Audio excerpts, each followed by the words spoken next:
नमस्कार विद्यार्थी मित्रांनो, Mpsc एज्युकेशन आपल्या यूट्यूब चॅनलवर तुमचं सर्वांचं हार्दिक स्वागत आहे. मित्रांनो, पहा आज तारीख आहे 2 सप्टेंबर 2020. बघा, आयोगातर्फे आपण जे एक्झामची म्हणतो ना, आयोगातर्फे एक्झाम होणार आहे का नाही किंवा एक्झाम कधी होईल किंवा आयोग 20 सप्टेंबरला घेणार का एक्झाम, यासंबंधी संपूर्ण प्रश्नांची उत्तरे बघा आयोगाने दिलेली आहेत. कारण आपण बरेच दिवस झाले वाट पाहत होतो. कारण 26 ऑगस्ट 2020ला जे CMO महाराष्ट्र बघा यांच्या ट्विटर हँडलवरून आपल्याला एक्झाम पोस्टपोन होण्याची माहिती भेटली होती. आपल्याला अपेक्षित होतं की 28 तारखेच्या आत आयोग आपल्याला डिक्लेरेशन देईन की एक्झाम होणार आहे का नाही, पण आयोगाने अजून काही दिलं नव्हतं ना. आज 2 सप्टेंबर म्हणजे 5-7 दिवसानंतर त्याबाबत डिक्लेरेशन दिलं आहे. तर काय डिक्लेरेशन दिलं आहे किंवा एक्झाम कधी होतील या संपूर्ण माहिती तुम्हाला या व्हिडिओमध्ये भेटणार आहे. तर वेळ न दवडता आता मेन लेक्चरला आता सुरू करू. बघा, आयोगातर्फे जे नोटिफिकेशन आज आलं आहे बघा 2 सप्टेंबर 2020ला, ते सर्व एक्झाम आहे बघा. यांनी काय टायटलच दिले, स्पर्धा परीक्षेचे अंदाजित वेळापत्रक व स्थिती सन 2020. म्हणजे जे अंदाजित वेळापत्रक होतं, म्हणजे वेळापत्रक म्हणजे असा अर्थ नाही होत की त्या तारखेलाच होतील म्हणून. काही रिझनमुळे ते एक्झाम पोस्टपोन होऊ शकतात. म्हणजे अंदाजित वेळापत्रक होतं आणि सहस्थिती काय सांगितले बघा, जे त्यांनी स्पष्ट सांगितलं की जे 13 तारखेला म्हणजे आता 20 तारखेला होणार होती पोस्टपोन होऊन, तर ती एक्झाम होणार होती. त्यानंतर 26 ऑगस्ट 2020ला बघा, म्हणजे 7 दिवसापूर्वी तर सरकारतर्फे एक नोटिफिकेशन आलं होतं की सर्व एक्झाम आहे पुढं ढकलण्यात यावं म्हणून. आयोगाला तसं सांगितलं होतं आणि आयोगातर्फे एक नवीन नोटिफिकेशन येईन म्हणून सांगितलं होतं. ओके, आयोगाने काय सांगितलं मग 26 ऑगस्ट 2020 रोजी निर्णयानुसार सर्व परीक्षा पुढे ढकलण्यात आल्या आहेत. आणि मेन म्हणजे आपण काय होतं, राज्यसेवा प्रिलिमचे पाहतोय, तर पूर्व आणि मुख्य परीक्षेचे दिनांक स्वतंत्रपणे घोषित करण्यात येईल. म्हणजे हे फक्त टेम्पररी सांगितलं की एक्झाम 20 तारखेला होणार. पुन्हा एकदा सांगतो, आयोगाने जे सांगितलं स्पष्ट याच्यामध्ये की 20 तारखेला तुमची एक्झाम होणार नाही. त्याच्यामुळं 20 तारखेला एक्झाम होणार नाही हे तुमच्या डॉक्युमेंटमध्ये ठेवा किंवा लक्षात ठेवा.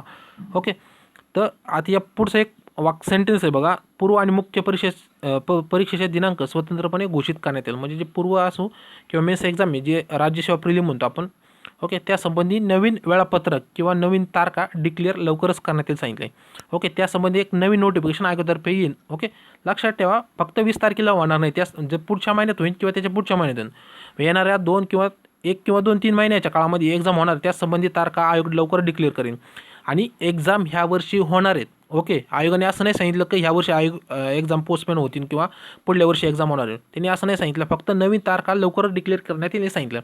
आता दुसरी एक्झाम बघा, महाराष्ट्र दुय्यम संयुक्त पूर्व परीक्षा सांगितलं आहे. जी तारीख डिक्लेअर होती 11-10 पर्यंत होती. आता त्याची मेन्स तर नव्हती. मग इथं काय सांगितलं आहे, 17 जानेवारी 2020 जाहिरातीनुसार वेळापत्रकानुसार पूर्व परीक्षा झाली. मुख्य परीक्षा दिनांक स्वतंत्रपणे ते नाही, मागणीपत्र प्राप्त बघा किती दिले, संपूर्ण 20 फेब्रुवारी. नंतर राज्यकर निरीक्षक किती, कक्षा अधिकारी किती. ओके, आता मेन याच्याकडे येऊ. दिनांक 28 फेब्रुवारी 2020 रोजी जाहिरात प्रसिद्ध. राज्य शासनाचा दिनांक 26 ऑगस्ट 2020 रोजी निर्णयानुसार सर्व परीक्षा पुढे ढकलण्यात आला आहे. मुख्य व पूर्व परीक्षेचा दिनांक स्वतंत्रपणे म्हणजे राज्यसेवानीच त्यांनी संपूर्ण काय सांगितलं आहे, यात जे तारखा डिक्लेअर केल्या होत्या सुरुवातीला, त्या सर्व तारखा आता पुढं डिक्लेअर कर, म्हणजे जी तारखेला कंबाईन होणार होती बघा 11-10 तारखेला, पुढच्या महिन्यामध्ये 11 तारखेला ती सुद्धा पुढे ढकलणार. म्हणजे बघा, तारखा डिक्लेअर करताना आयोग काय करणार, पहिल्यांदा राज्यसेवेची काढणार, त्यानंतर दुय्यम म्हणजे आपण म्हणतो संयुक्त पूर्व परीक्षेची काढणार आहे. ओके, क्लास 2ची एक्झाम म्हणतो आपण त्याला. तर मग लक्षात ठेवा, जर पुढच्या महिन्यात जर एक्झाम घ्यायची असेल किंवा त्याच्या पुढच्या महिन्यात, म्हणजे आता सप्टेंबर आहे, ऑक्टोबर किंवा नोव्हेंबरमध्ये एक्झाम होतील कदाचित.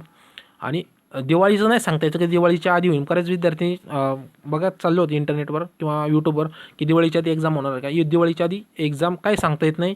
आयोग यासंबंधी लवकरच तुम्हाला एक नवीन नोटिफिकेशन देईल, त्याच्यामध्ये तारखा वगैरे डिक्लेअर असतील. त्याच्यामुळे तुम्ही स्टडी म्हणता येईल की स्टडी तुम्ही सोडू नका. जेवढे स्टडीच्या करंटमध्ये राहताना तेवढे चान्सेस तुमचे होण्याचे जास्त आहेत. कारण तुम्हाला माहिती आहे, आपण राज्यसेवा असो किंवा कंबाईन असो, जे Mpsc आहे बघा स्पर्धा परीक्षा, आपण याला मोजकाच टाईम देत असतो. संपूर्णतः असं नाही की ज्यावेळी नोटिफिकेशन त्यावेळी स्टडी करत असतो आपण. मोजका टाईम दिल्यामुळे आपलं काम आहे की आपण स्टडी करत राहणं. ओके, त्याच्यामुळे याच्या बाहेर काही जाऊ नका, रेग्युलरली स्टडी करा. कोणतेही चॅनल चांगले आहेत यूट्यूबवर, तसेच सेल्फ स्टडी करायचा, सेल्फ स्टडी पहा आणि करंटवर जास्तीत जास्त फोकस करा. ओके, एवढंच मी सांगू शकतो. त्यानंतर जे अभियांत्रिकी आहे बघा, इंजिनिअरिंग सर्व्हिस एक्झाम प्रिलिमरी, त्यासुद्धा काय स्टार करून त्याने काय सांगितलं, पुढं ढकलण्यात आले. म्हणजे सर्व ज्या परीक्षा प्रिलिम राहिल्या होत्या बघा, त्या पुढं ढकलण्यात. यामध्ये बघा AMV म्हणजे जे बघा असिस्टंट मोटर व्हेकल एक्झाम आहे बघा, ती झाली इन्स्पेक्टरची. तर ती एक्झाम संबंधी काही नोटिफिकेशन नाही आहे. ओके, हे लक्षात ठेवा.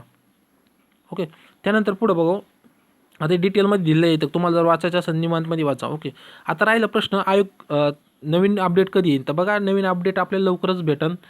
आय थिंक मला वाटतं 15 ते 20 दिवसाच्या आत तुम्हाला नवीन नोटिफिकेशन भेटून जाईल, जे नवीन वेळापत्रक. पण पोस्टपोन किती जास्तीत जास्त किती देऊ शकतात, 2 महिन्याच्या आत सांगू शकतात. आणि 2 महिन्यानंतर सिच्युएशन अशी कधी पण कंट्रोल होऊ शकते. आज जरी केस वाचले तर त्याचा ग्राफ आहे ना, हा ग्राफ कधी कमी होऊ शकतो. म्हणजे या मंथ एंडला जर ग्राफ कॅन्सल झाला, कमी होत गेला, तर आयोग 15 दिवसाची तारीख देऊन काय करू शकतो, आपल्याला एक्झाम घेऊ शकतो. कारण आयोगावरसुद्धा खूप मोठा लोड आहे. कारण एक्झाम जर नाही झालं तर ओके, त्यांना पण विद्यार्थ्यांची काळजी. ओके, तर भेटूया. बघा मित्रांनो, हा व्हिडिओ कसा वाटला तर नक्कीच कमेंट करून सांगा. व्हिडिओ आवडला तर व्हिडिओला लाईक करा.